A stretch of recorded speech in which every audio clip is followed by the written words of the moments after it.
We have all seen performances on the streets and on our televisions where people ingest metallic objects, threads, and wool. Is it a trick or is it real? If it is real, do you think it is a mental disorder? Leave your comments below. This is Dr. Tim.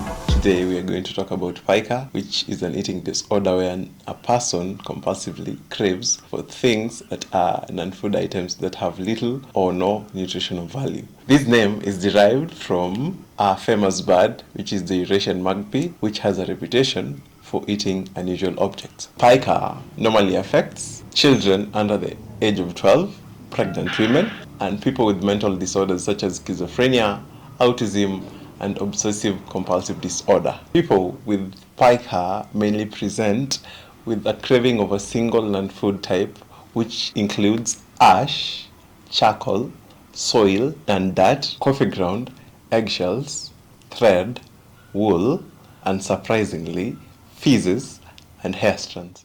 Some of the complications include infections, such as people who consume clay and dirt.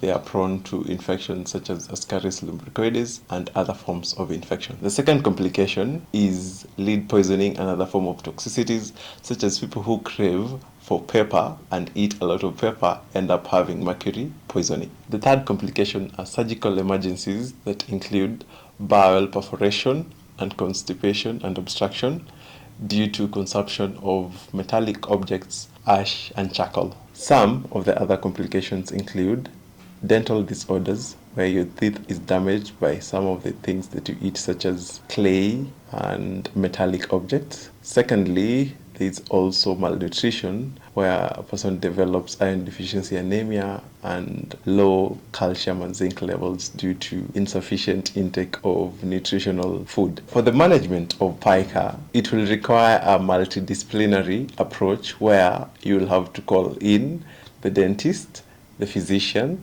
social workers and dietitians so that we can help our patient. Secondly, you treat the underlying cause. If it is a mental health disorder, you can prescribe for the patient or refer the patient for psychotherapy and behavioral therapy.